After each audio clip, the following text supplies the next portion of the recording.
LegalizeFreedom.com.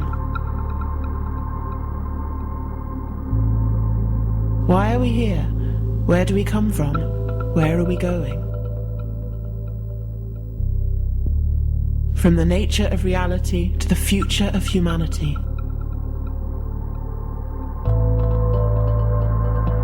Beyond politics, poverty and war. LegalizeFreedom.com.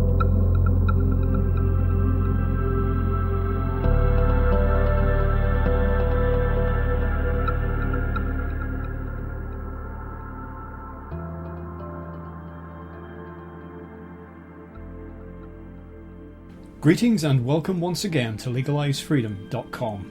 I'm your host Greg Moffat, and my guest today is Michael Cremo, author of Forbidden Archaeology, Human Devolution, and the soon-to-be published My Science, My Religion, all of which offer radical and profound insights into what Michael believes is the true nature of human origins, identity, and destiny. Darwin's theory of evolution has thus far failed to explain the origin and nature of life on Earth, and yet it is Darwinian thinking, with its emphasis on competition, conflict, and survival of the fittest, that dominates our governments, our education systems, and thus our entire society. We are told that life on this planet arose randomly from a primordial ooze, for no reason, no purpose, and devoid of design. But how did single-celled organisms become the complex organic structures which populate the world today? What series of genetic mutations actually took place, and where is the evidence for them? Contrary to popular perception, Darwin's theory of evolution has answered none of these questions in any scientifically proven way, nor can it even begin to address the nature of mind or the origins of consciousness. From junk DNA to dark matter, reductionist materialistic science has left us with more questions than answers. For the sake of the planet and all life on it, we urgently need to open our minds to new possibilities, and Michael Cremo offers us many of these. Hello and welcome, Michael Cremo, and thank you very much for joining us today on LegalizeFreedom.com. Yeah, thank you very much. I'm happy to be with you and all your listeners. Excellent. Now, Michael, we're here today to discuss some of the issues raised in your book, Human Devolution, a Vedic alternative to Darwin's theory. And although that was published some time ago, really, I mean, the work that you're doing is an ongoing project, exploring, looking for answers where presently they're mainly just questions. And the background to all this stems from another book which you co-authored with Richard L. Thompson some years ago called Forbidden Archaeology. And that basically set out that over the past 2 centuries, researchers had found bones and artifacts showing that humans, just like ourselves, existed on Earth not thousands of years ago, not even hundreds of thousands, but millions of years ago. However, the scientific establishment has ignored this information because it contradicts the dominant paradigm, which is the characterized by Darwin's theory of evolution. And in Human Devolution, which is kind of the sequel to this, you set out the big question, okay, if we didn't evolve from apes, where did we come from? And a short quote from yourself says, we did not evolve up from matter. Instead, we devolved or came down from the realm of pure consciousness or spirit. Now, before we dive into some of the details here, perhaps you could just sum up, just elaborate on the overall concept of the book a little bit.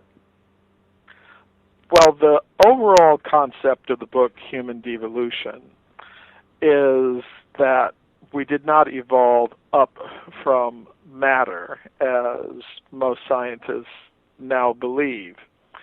I think it's important to understand, even before we ask the question, where did we come from? Where did human beings come from? We should first of all ask the question, what is a human being or any other living thing? And today, most scientists are going to say that we're just machines made of molecules. That's all we really are. But I think if we look deeply into the scientific evidence, we'll see it's more reasonable to say that we're composed of 3 things. Ordinary matter, molecules, yes, that's part of what we are. But beyond that, there is a subtle mind element with some very unusual powers, like extrasensory perception, telekinesis, things of that sort.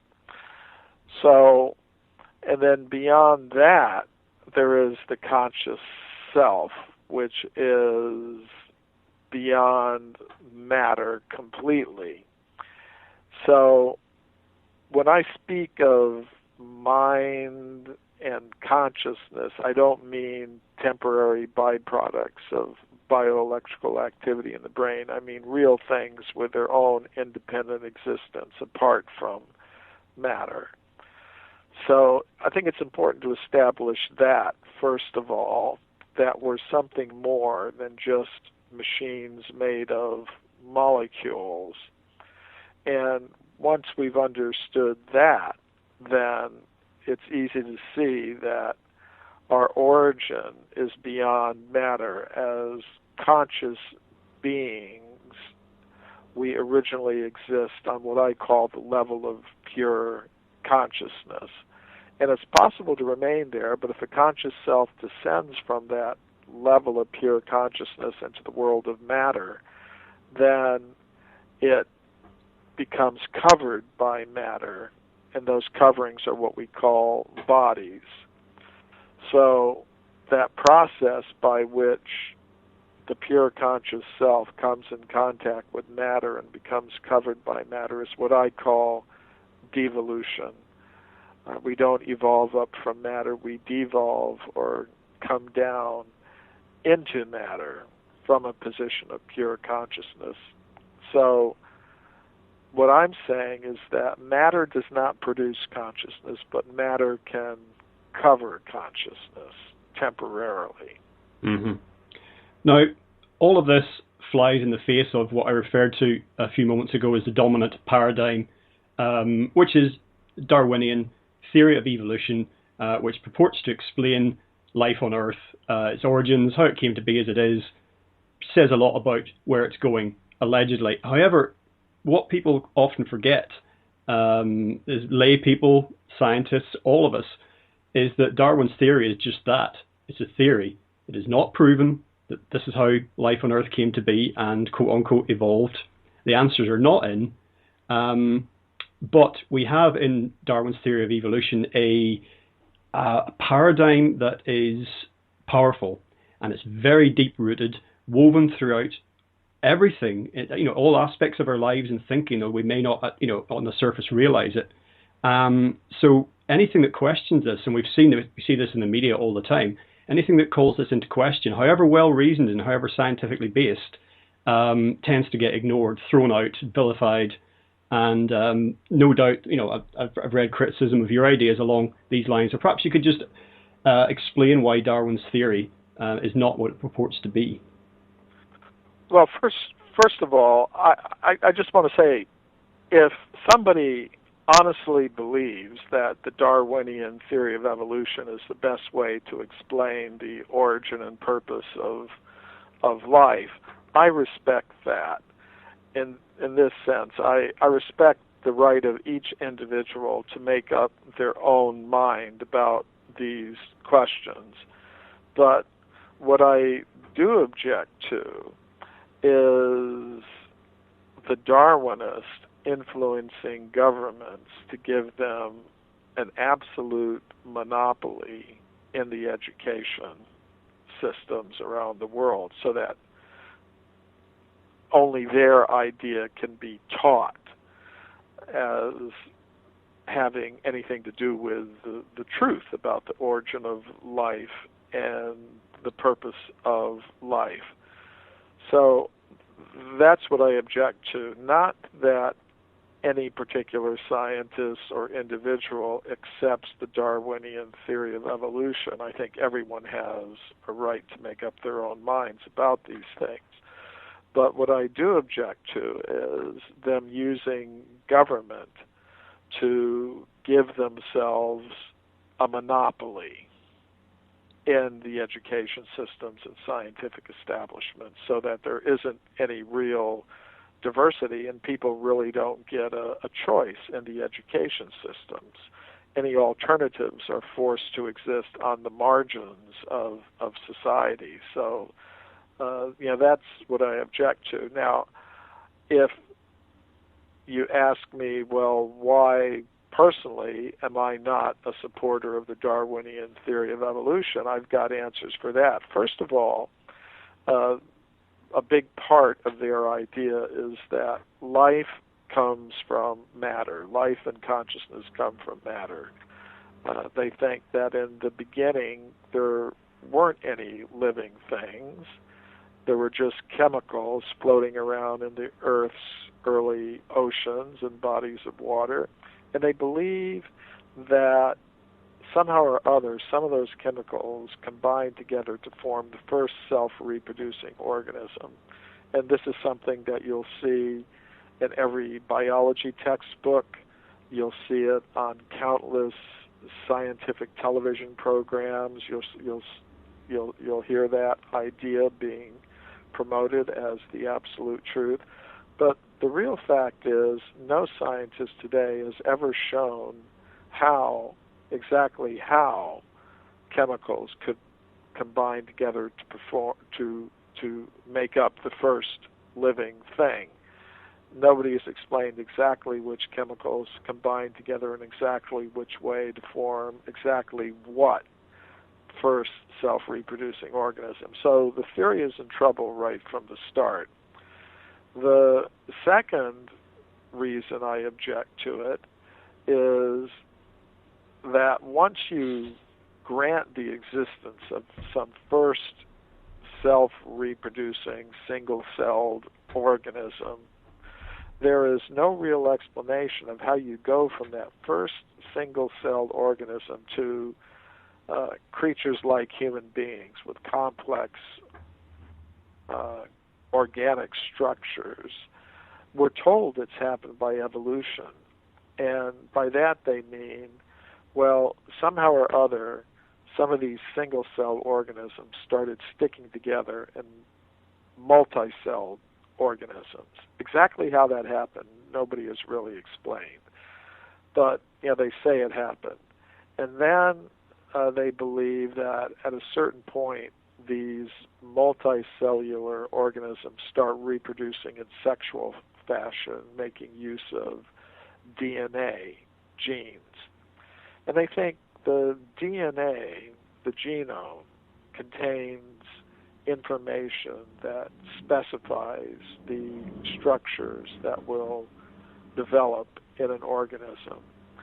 And they think if you modify the DNA through mutations and gene duplication and other processes, that this will change the structure of the organism.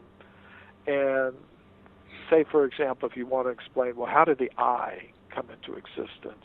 Well, first of all, they would say there was some tiny little organism that didn't have a developed eye. Perhaps it just had a light-sensitive spot somewhere on its head. And they believe that some mutation took place in the genetic structure of that simple organism that didn't have a developed eye that led to the first step towards a more developed eye. Perhaps that light-sensitive spot became a depression. And then there was another mutation in the genome of that creature, maybe thousands of years later, that resulted in a clear membrane covering that light-sensitive depression, and so on and so forth, until finally you get the developed human eye with all of its incredible powers. And basically that's the explanation that you see in all the textbooks. But if you ask, can you tell me exactly what was the genetic structure of that simple organism that didn't have an eye? Can you tell me exactly what series of genetic mutations had to take place over many millions of years that led to the formation of the developed human eye? You'll find no such detailed explanation. And any scientific textbook or scientific publication. So that's another problem with the theory. A third problem is the origin of consciousness. Consciousness is something that we all experience. It's the most real fact of our existence. If I weren't conscious and you weren't conscious, we wouldn't be having this conversation.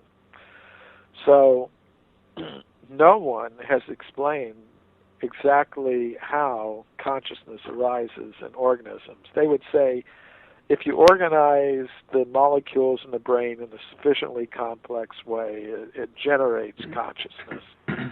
But no one has ever actually demonstrated that, how you can combine chemicals together so that consciousness is the result. So a lot of the theory of evolution is based on accepting things on faith that have not been scientifically proven in any rigorous scientific way. And the other point is that there's a lot of fossil evidence that contradicts that whole picture. As I pointed out in my book, Forbidden Archaeology, according to the Darwinian theory of evolution, humans evolved fairly recently on Earth, having evolved from more primitive ape-like human ancestors, which evolved from primitive apes and monkeys, which evolved from primitive mammals, which evolved from reptiles, which evolved from amphibians, which evolved from fish, which evolved from single-celled creatures in the ocean, which came into existence from chemicals. There's a lot of fossil evidence contradicting that whole picture. There's evidence that humans like us have been present for millions and millions of years on Earth, actually going back to the very beginnings of the history of life. So you have a lot of problems with the Darwinian theory of evolution. First of all, they can't show how life first arose on this planet. Once the first living thing did arise, they haven't explained in any strictly scientific way how complex organisms developed from the first simple organisms, and they haven't explained the origin of consciousness, and there's a lot of fossil evidence that contradicts their whole picture. Now, that said, I understand that the theory has some plausibility for people who are willing to accept a lot of things as being plausible rather than strictly demonstrated in any scientific way. And I don't have any objection if there are scientists who want to pursue these things on the basis of that theory. But I would just ask for two things. They should just admit that they really haven't proven things according to the terms that their very theory demands. They haven't shown how life comes from chemicals. They haven't shown in a detailed way how the complex features of organisms have come about by the processes they have made part of their theory, namely genetic variation acted on by natural selection in the course of reproduction with modification. I mean, it's a plausible idea, but it hasn't been strictly demonstrated in a scientific way. Well, upon closer inspection, we discover that we know virtually nothing in terms of it being, absolutely proved empirically, no questions left. And as you say, not only do we not know why life even occurs in the first place, and that genetic experiments in labs have not proved anything beyond doubt, and attempts to create life in laboratory conditions from chemicals and sort of striking it with metaphorical lightning and what have you, those have not worked. And also, I don't have chemistry or biology beyond high school, but it's my understanding that life comes from life. that life can't come from something that either was never alive or is dead. Yes, that's absolutely true. That's why I was saying right in the beginning here that before we even really begin to discuss questions such as the origin of life and the origin of human beings, we should first of all answer the question, well, what is a human being? And today, many scientists are going to say that a human being or any other living thing is just a complex machine made of molecules. That's all there is to it. But I think there is evidence that consciousness can exist apart from matter. Most scientists today would say that consciousness is produced by chemicals interacting in the brain. But I think there's a lot of evidence showing that consciousness can exist apart from the brain, apart from matter and all its different combinations. And this evidence comes, for example, from medical studies of out-of-body experiences. There are times when a person should be completely unconscious. For example, during a heart attack, the heart stops beating, blood stops flowing to the brain. Medical instruments will show that the brain waves have stopped. A person in that condition should be completely unconscious, yet many people in that condition have reported separating from their bodies, and they look down and they see what the doctors and nurses are doing to try to revive them from the medical condition that they're in, as in a heart attack. So there are physicians who have studied this phenomenon very carefully. For example, the American cardiologist, Dr. Michael Sabin, heard some of these reports from his patients, and he wondered, are they telling the truth, or are they just making up some story? So he did a scientific study. He took about 25 people who had reported having these out-of-body experiences during heart attacks, and he interviewed them very carefully. He wanted to know from them exactly what they saw the doctors and nurses doing during the time they should have been completely unconscious. Then he went to the doctors and nurses who had treated them and looked at the detailed medical records they had kept during their attempts to revive these people who had had heart attacks. And he found that the descriptions given by the patients matched the records kept by the doctors who had treated them. And the patients don't see these detailed medical records, and the treatment given to heart attack patients varies. It's not always exactly the same. So Dr. Sabin found that the reports given by these patients who had these out-of-body experiences during which they experienced separating from their bodies and observing what the doctors and nurses were doing, he found their reports of these things matched the detailed medical records kept by the doctors and nurses who had treated them. And these kinds of experiments have been duplicated at other medical institutions around the world. So it's a phenomenon that's been repeatedly studied by physicians in different parts of the world.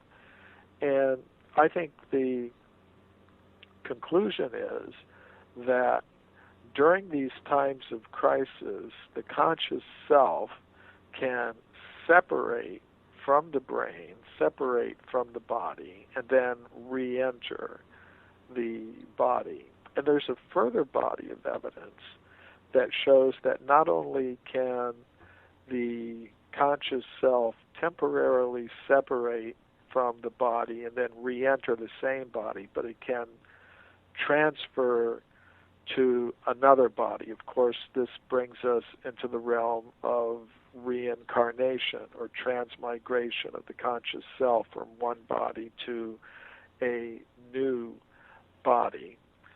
And there is a body of scientific evidence that supports this. It comes from psychiatric studies of past life memories.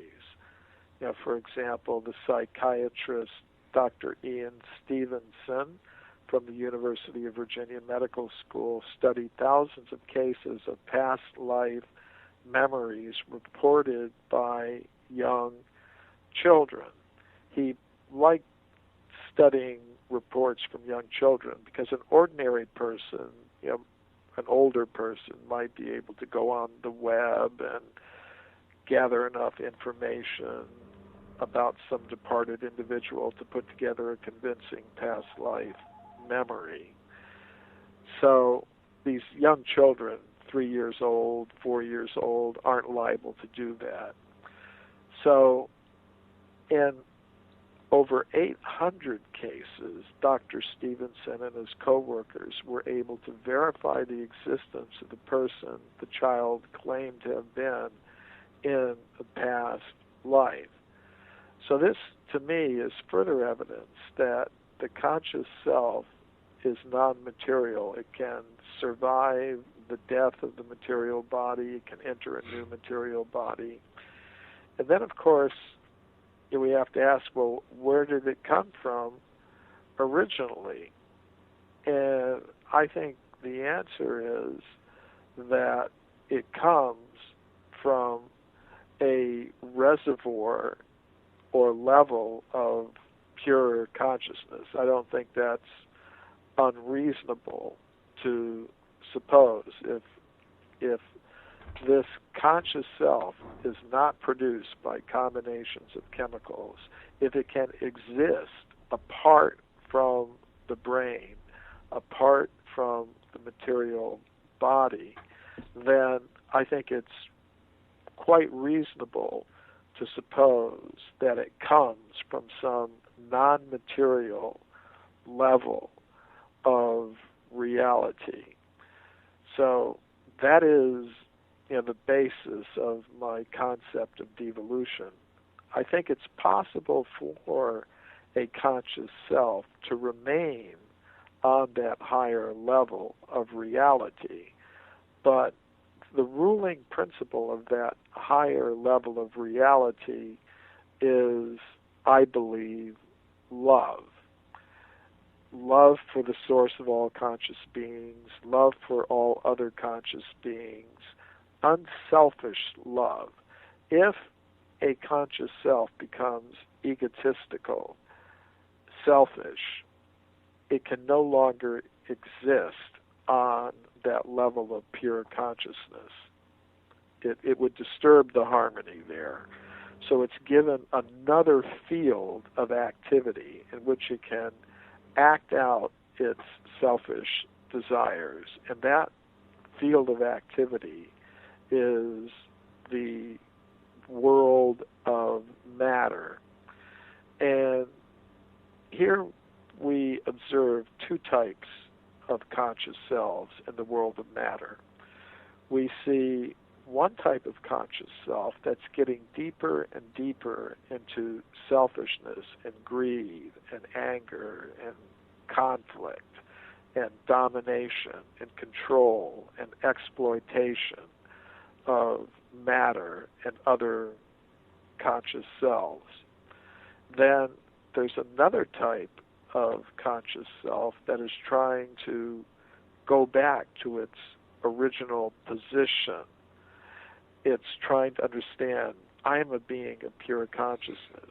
I have needs that go beyond the material necessities of life. So people who think like that will try to satisfy their material necessities in the most simple, natural, and efficient way possible. Some people on planet Earth are trying to do that. They're understanding that we're poisoning the air, poisoning the land, poisoning the water with our attempts to dominate, control, overproduce, and overconsume material resources. They understand that we're harming the planet Earth, and that we can't continue to overproduce and overconsume in this unsustainable way. So they're trying to figure out ways in which we can live on this planet with respect for the planet and finding ways to satisfy our legitimate material needs in the most simple, natural, and efficient way possible.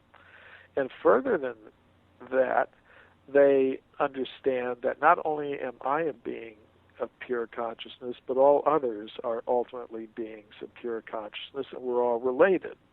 We're all part of the same family of conscious beings, so there's no need to divide ourselves up into so many groups and compete with each other for material domination and control, which is the root of much of the conflicts that we see in the world around us.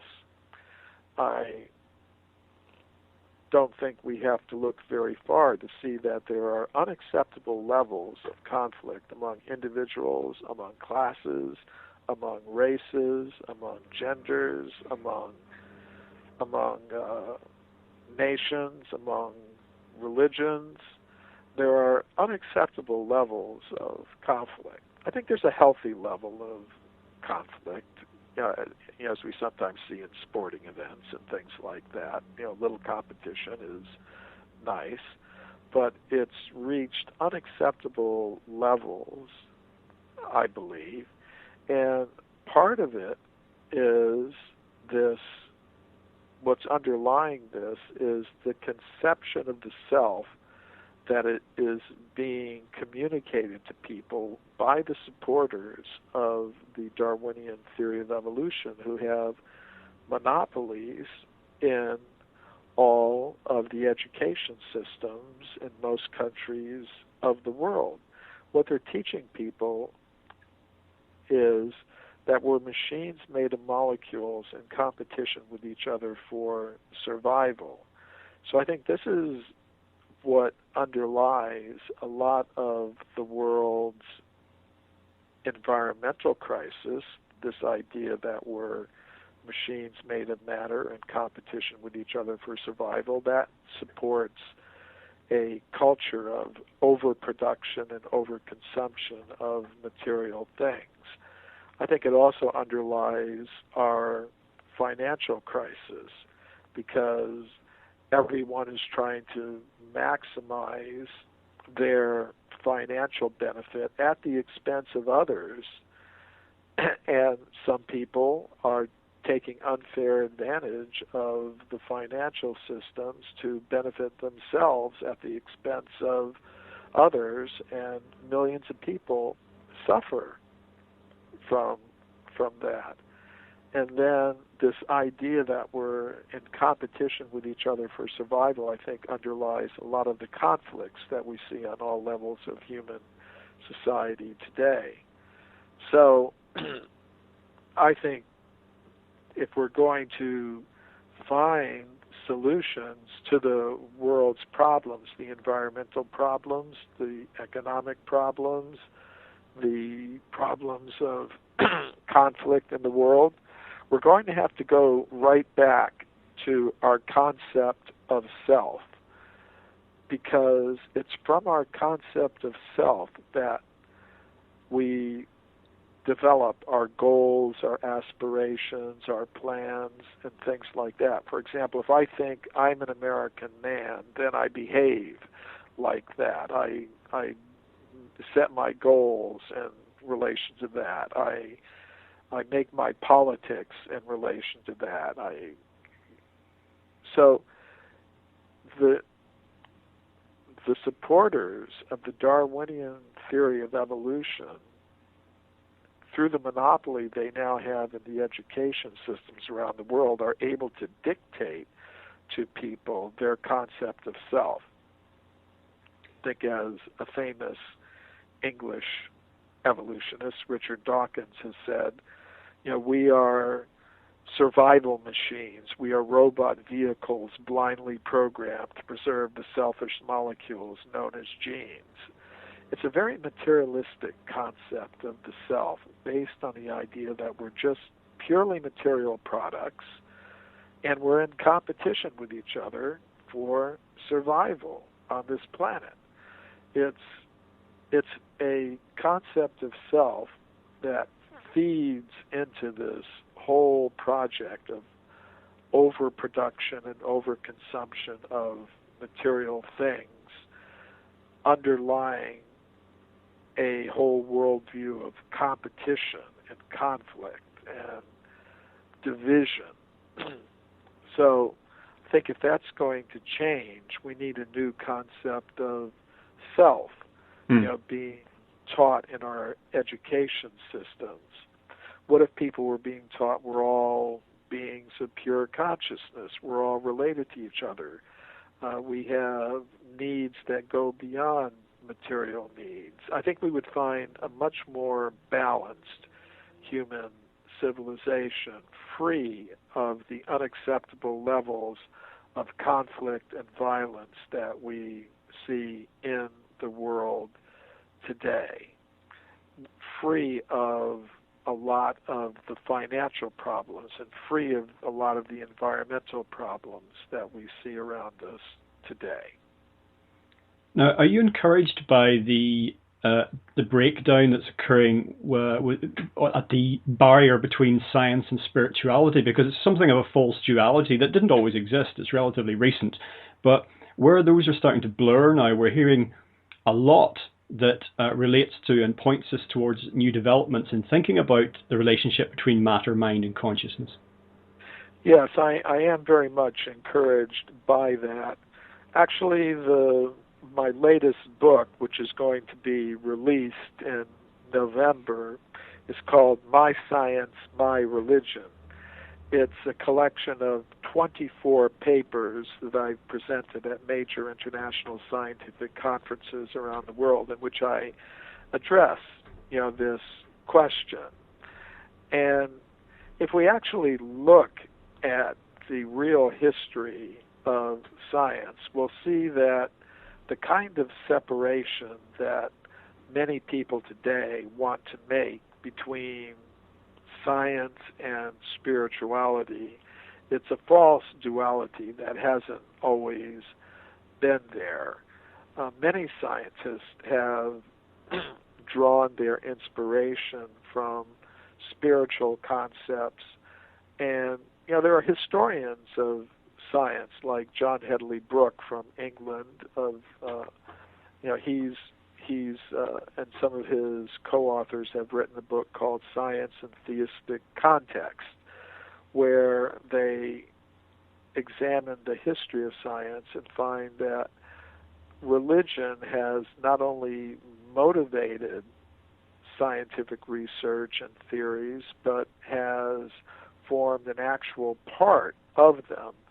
So I myself have been very open in saying that a lot of the inspiration for my work comes from my spiritual commitments. Since the early 1970s, I've been practicing bhakti yoga. I became a disciple of a guru from India, and I studied the ancient Sanskrit writings of India. And a lot of my ideas come from the ancient Sanskrit writings of India, which are collectively known as the Vedas. So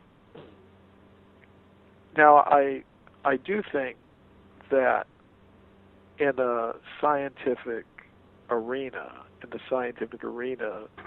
nobody is required to accept anything I say just because of some statement in the Vedas. I think I have an obligation to show that there is evidence and logic that supports what I'm saying. So I think that's important. If I was just speaking to some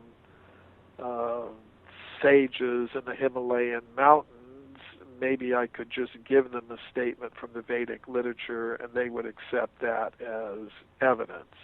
If I go to a meeting of the World Archaeological Congress or the European Association of Archaeologists, they're not going to accept a statement from the Vedic literature as evidence of anything. They want to know, well, where's the archaeological evidence to support that? So I'm prepared to do that. I do that all the time, while admitting that, say, my idea of extreme human antiquity comes from the Vedic literature ultimately, and my ideas about the devolution of the conscious self from some higher level of reality also come from the Vedic literature, but I wouldn't expect a scientist or science student to accept that just on the basis of some statements from the Vedic literature. I think I have an obligation to show that there is scientific evidence and scientific reasoning that supports what I'm saying.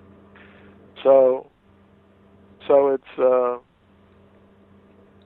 I think there are many scientists who are now beginning to understand that the traditional wisdom systems of the world can be a source of guidance for their scientific research, and that, some people want to define science in such a way that it rules out, for example, conscious agency, intelligent design, things of that sort.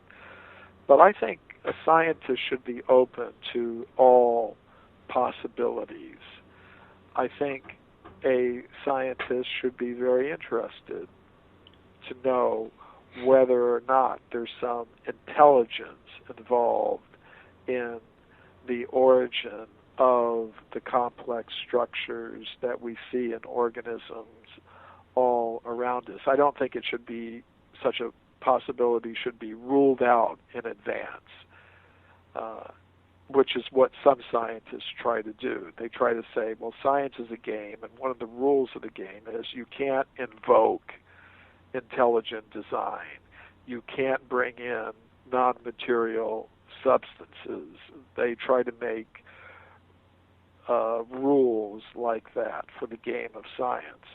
And they can do that, but then they should admit that their science isn't dealing with everything that is possibly true about the world that we live in and observe around us. And I think a real science should include everything that is possibly true about the world around us.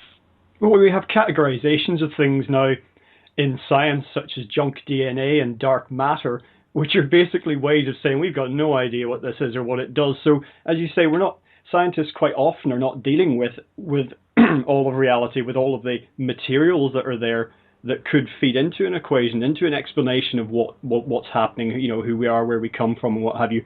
Now, you mentioned intelligent design. Now, that's become pretty much in the mainstream media, as far as I can see, tied up with the idea of creationism. But when I first discovered the idea of intelligent design, I imagined it to be a genuine third way that would not be evolution, it would not be creationism, because it involved a different way of thinking about what the cutting edge science was actually showing us was there.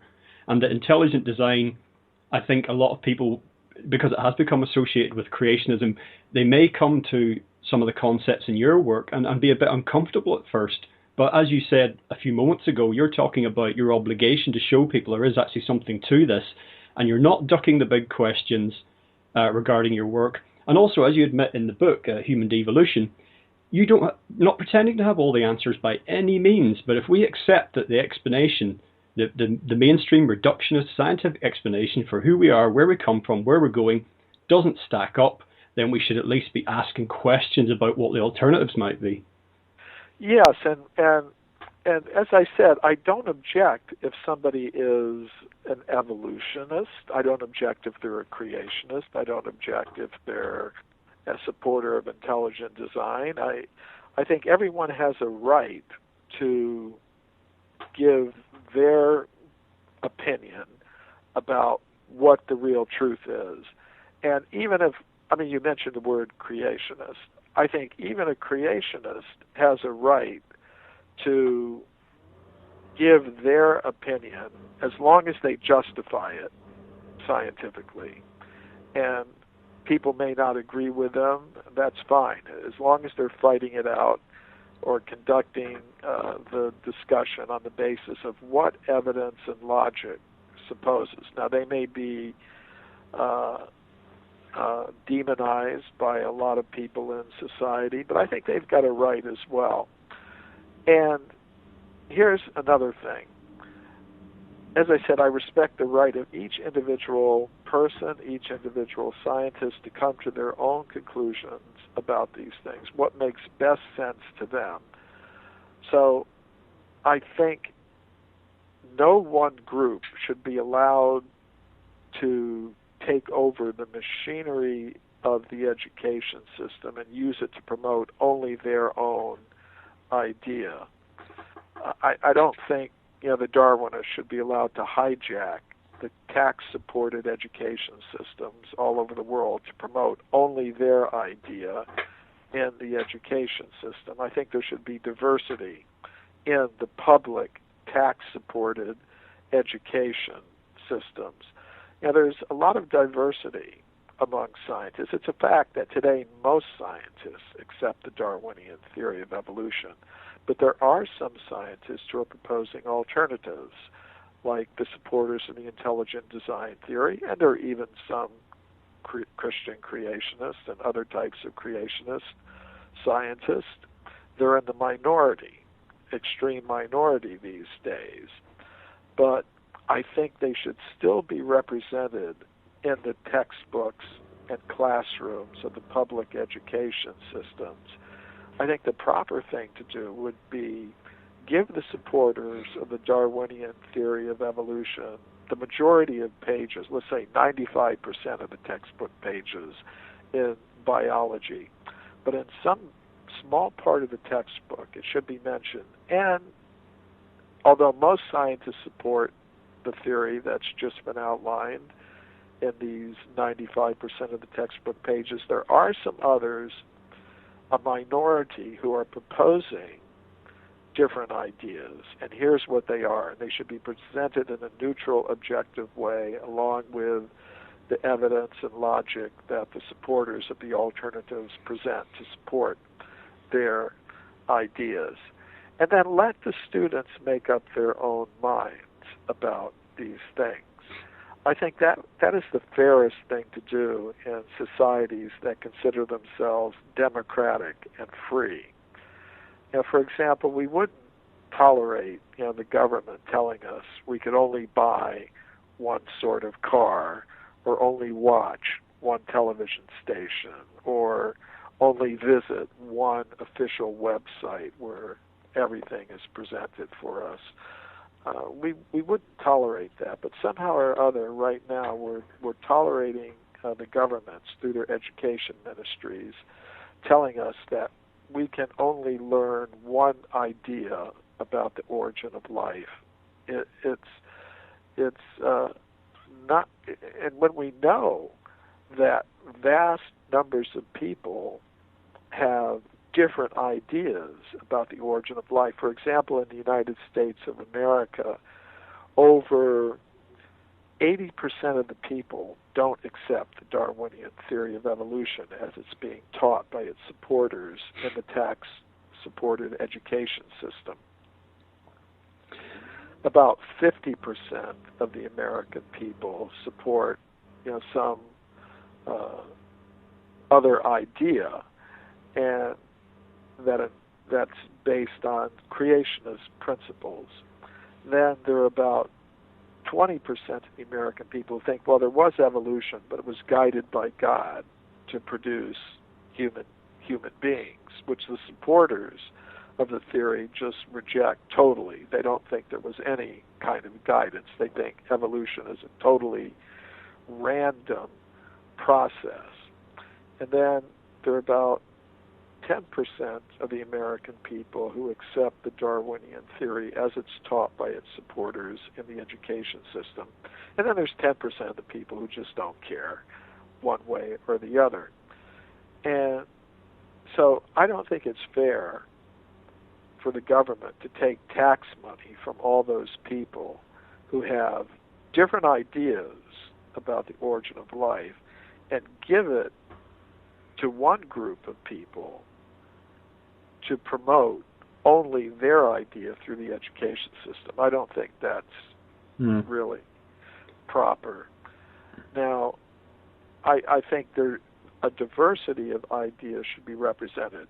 And I'm not saying give equal time to the supporters of alternative ideas. I would say, okay, let's admit, most scientists now accept the Darwinian theory of evolution, give them most of the textbook pages, but in some small part of the textbook it should be mentioned, and there are alternatives. I think if that were done, gradually, I think we would see the percentages shifting. If there were real freedom of thought and expression allowed in the education system, then I think gradually we would see a new generation of scientists come up holding different ideas than many now do. Now what's happening, however, is that the alternatives are thoroughly delegitimized. If you're a student in the education system going through the public schools and the universities, you're taught that the alternative ideas are completely outside the boundaries of science, official science. Then of course you're going to avoid those ideas if you want to get ahead in the scientific world. I think it's a very dangerous situation. I think it's something when government gets involved in determining what is true and not true in science and giving one group a monopoly in the education system, that prevents actual scientific progress. Yes, and I think a lot of people will probably think to themselves that science is science, hard, cold. What is proven is out there. We can go and read about it. It can't be disputed because it's been proven. But we talked earlier about the hidden world of archaeology and what gets swept under the rug there. But there's also, as you say in the book, a hidden world of science. In particular, we think about quantum physics and what that's telling us. And a lot of the information coming out of some cutting-edge scientific fields is basically being set aside if it doesn't fit with the current paradigm of the theories, which is actually insane. Because if you can imagine a scientist maybe trying to solve a problem in his work, explain something. If you were a detective and you had a suspect and you then found really good evidence, hard evidence that your suspect was not guilty, then you would have to take that into account, not just say, oh, no, I'm going to get this guy and put the evidence to one side. But that's what happens in science. Yes, that does. For example, there's, I talk about there's a forbidden archaeology. There's also a forbidden physics. For example, many people have heard about Pierre and Marie Curie. They were husband and wife. They were both physicists. They both got Nobel Prizes in physics for their work in discovering radium and some of the radioactive phenomenon connected with that. And especially Marie Curie is very well known because she's a prominent woman scientist who lived in the early 20th century. So she's very well known. So all that you can find in the physics textbooks. You find how Marie Curie and Pierre Curie, her husband, were discovering radium and getting their Nobel Prizes in physics. What you don't read in the textbooks is that they were heavily involved in psychical research into the paranormal. So today's scientists, they think that is, they think anything to do with the paranormal is outside hard science. But that's not the actual history of physics. You find the Curies were doing experiments with mediums who had psychokinetic abilities. They were part of a group of 20 prominent European scientists, including 5 Nobel Prize winners, who were experimenting with mediums in Paris early in the 20th century. The group did 2 years of experiments with a medium from Italy named Eusapia Palladino. And this woman had mind over matter abilities. On one occasion, the Curies were doing experiments with her in a laboratory in Paris. And, Marie Curie was holding her hands, other scientists were holding her feet, making sure she wasn't moving at all. And in the middle of the lab, a large table was floating about 3 feet off the ground in the presence of this woman. And Pierre Curie, the Nobel Prize winning physicist, recorded this in his scientific notes of the experiments, measuring how high the table was floating off the ground, how long it was floating. And he was saying the conditions of observation were perfect. It was in broad daylight. It wasn't at night or in somebody's dark living room. It was in a scientific research facility in Paris in broad daylight.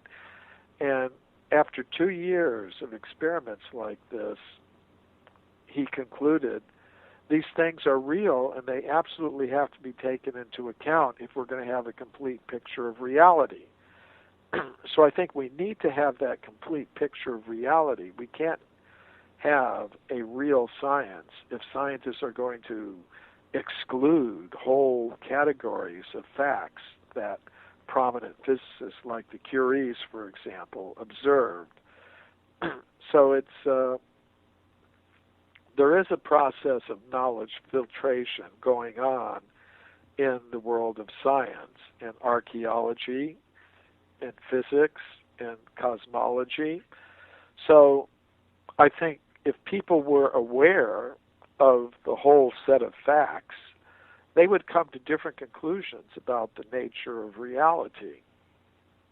Now, the Vedas that we've been talking about, the ancient texts which have informed and inspired so much of your work, are probably, to get deeply into that, it's probably beyond the time remit that we've got. But you do talk about it a great deal in the book and point out that not only the Vedas, but other cosmologies as well, are actually quite consistent with a lot of science, which I think a lot of people will find quite surprising.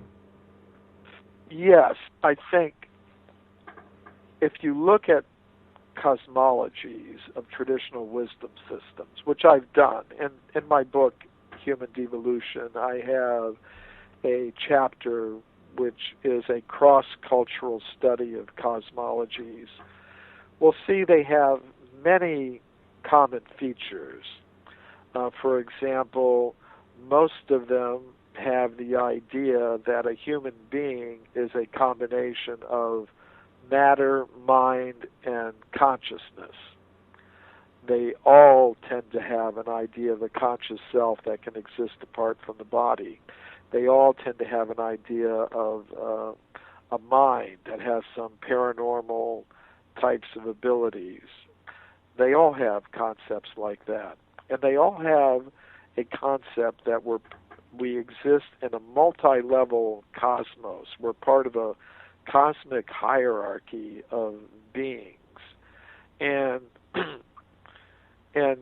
when some people see these common features of these cosmologies of different people that existed in different times and places all over the world, they tend to think, well, the reason why they're so similar is that the human mind comes up with similar fantasies, and that's their explanation for it. I tend to think there's a different explanation for the similarities among these different cosmologies, namely that all these people, widely separated in time and space, were observing the same reality from their different points of view. It's as if people were looking at a mountain from different directions. Say one person looking from the north, one person looking from the south, one from the east, one from the west. Their descriptions of the mountain are going to vary a little bit because they're looking at it from different angles of vision and maybe at different times. But it's also going to be obvious that they're talking about the same thing. So the reason why their descriptions of the mountain are the same is that they're looking at the same actual real existing object. So I would say similarly, the reason why these different cosmologies are the same, expressing the same kinds of ideas, it's because they're looking at the same reality from their different angles of vision.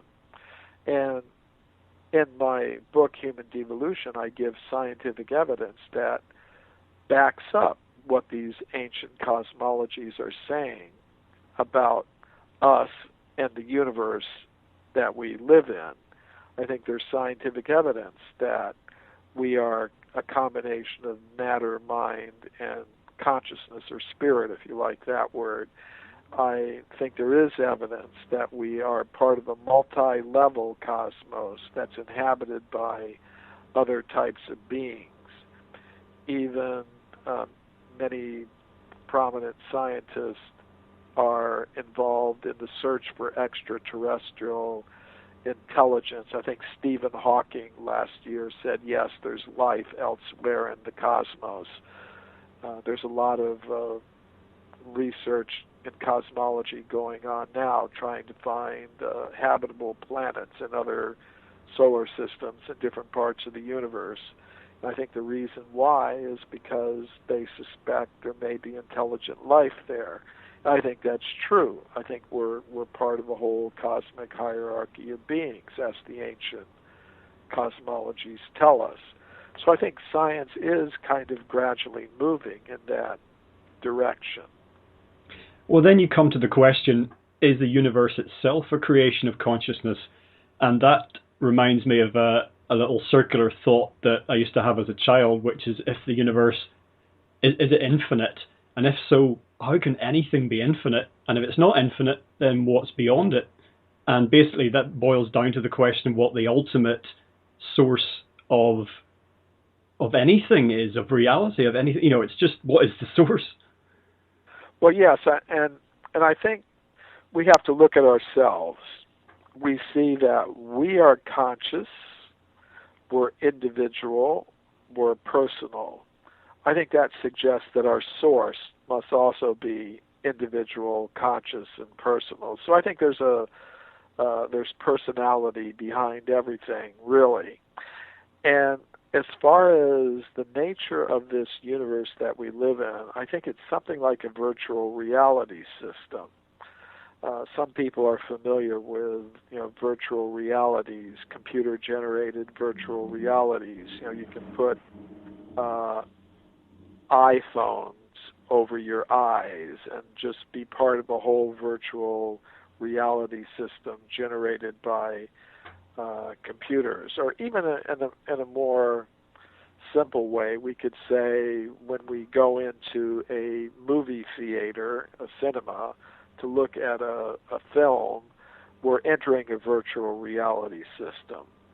We have an existence outside the movie theater, but for that time we're in the movie theater, we identify with what's going on the screen. If we didn't identify with it, we wouldn't have any experience of that we'd be willing to pay some bit of money for, to have an experience of.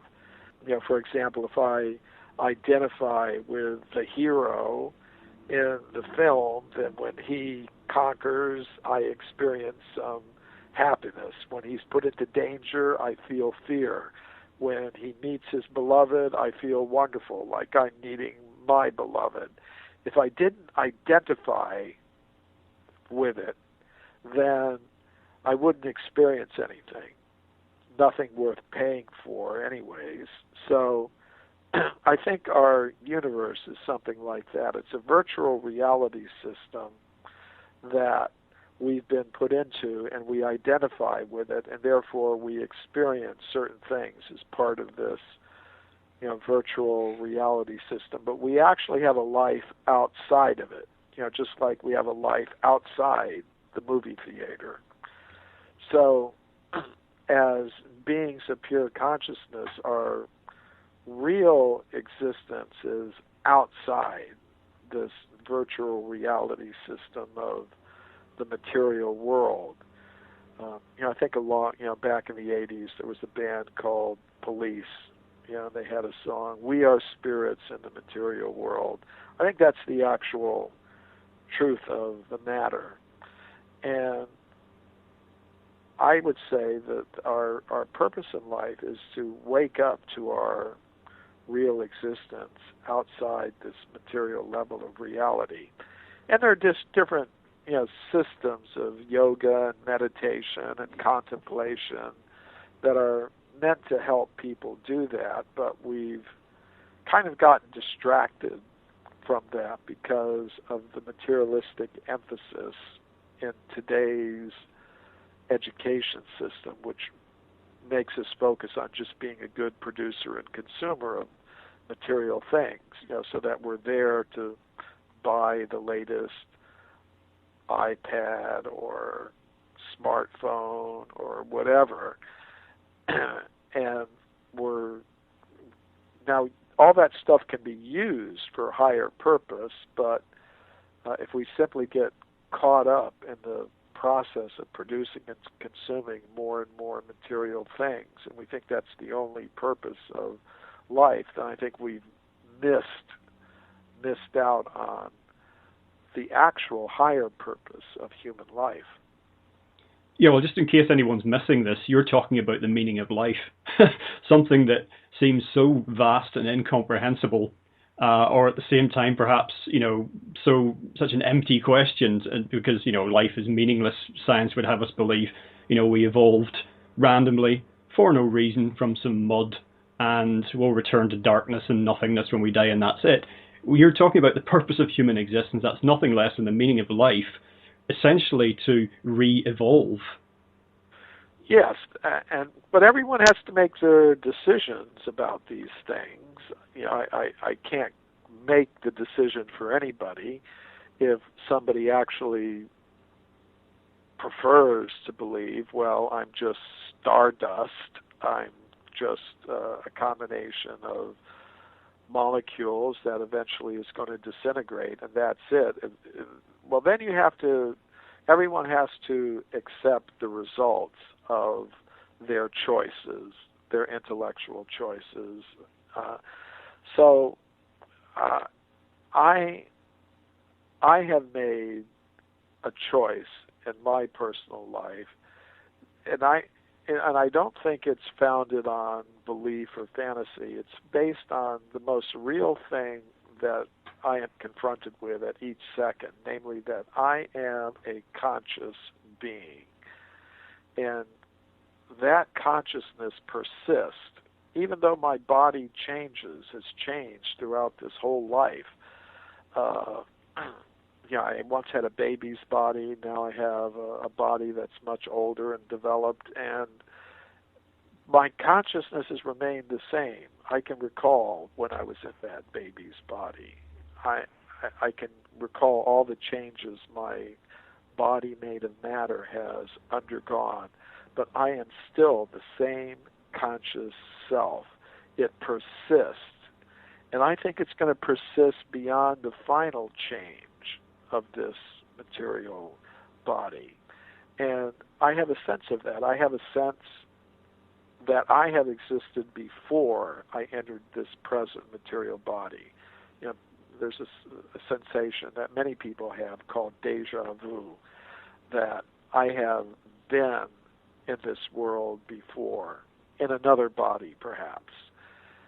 We come into this world with talents and abilities that are very difficult to explain. For example, I'm a writer. I've known since I've been a child that I was going to be a writer.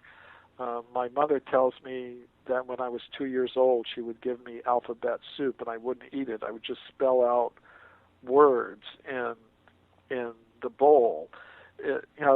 Some children have incredible abilities in music at a very young age. It's just impossible for them to have acquired these skills in just the brief time they've been in existence. Or some people are born with incredible mathematical abilities and things of that sort. People are born with incredible athletic skills. So I think these are signs that we, as conscious beings, we have an existence that goes back before this present body and will go forward beyond this present body. To me, it's just obvious. It's not a belief that I got from a book. It's something that I can actually experience with great conviction. But as I said, each individual has to make up their own minds about these things. And I can't make up anybody's mind for them. I can just say what I believe. I can present the evidence that supports what I believe, that justifies what I believe. And then I just have to leave it up to each individual to make up their own minds about these things. But then one has to live with the decisions that one makes.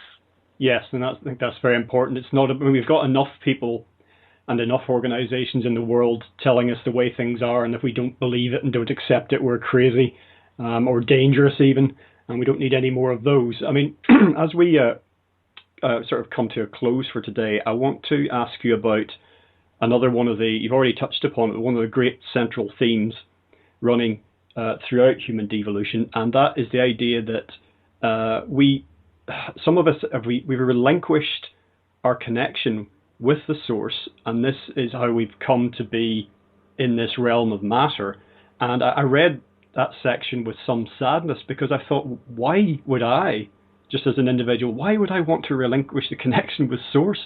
Did I do something wrong? And I thought, this is a terrible mistake, and that's how it felt. Well, that's not a bad feeling to have. If one has made a wrong turn on the road, it's good to recognize it, because that's the only way you're going to get back on to your proper destination. But I think the reason is that somehow or other, we think we're going to be happier. We don't think we're doing some wrong thing that's going to result in something bad happening to us. We tend to think, well, I'm happy now, but if I could be in complete control of everything and everyone, I'd be even happier. We tend to, I think it's something like that. It's not that we understand we're making, but when we live with the results of our choice and experience that, well, it didn't turn out the way that we thought it would, then we've got an opportunity to make a course correction. So that's the way I look at it. That original decision that brought us here wasn't a conscious decision to do something wrong. It was something that we thought was right and was going to give us greater happiness. People often feel that in personal relationships and business dealings and all kinds of dealings. People make decisions that they think are correct and are going to result in greater happiness and benefit, and then it turns out another way. So that's the way I look at it. Well, Michael, perhaps in conclusion today, you would care to tell listeners about your website. I know you've got a number of websites where they can find out about your work, publications, books you have available, any talks or events you may be part of. And of course, as you mentioned, you've got your new book forthcoming, My Science, My Religion. Just anything you'd like to put out there. Okay. I think the first stop for people interested in my work would be my website, mcremo.com, mcremo.com. And then from there are links to other websites about my individual books, humandevolution.com, forbiddenarchaeology.com, and so on. I also have a page on Facebook, facebook.com, Michael Cremo, It's Really Me. It's because there could be other pages there that aren't run by me. So there's a page on Facebook, Michael Cremo, It's Really Me, where people can stay up with my activities. They can also follow me on Twitter, Michael Cremo on Twitter. And I regularly speak at public events, at universities, conferences, all types of gatherings. So information about my lecture schedule can be found. The best place to go would be the schedule link on mcremo.com, mcremo.com. And also, there people can find on my interview link on mcremo.com upcoming media interviews, different radio programs. This December, I'm a speaker on a cruise that's going to the Mayan sites in Central America, during the time of December 21st, 2012. There's a cruise. I'm a speaker on that cruise going down to those Central American sites.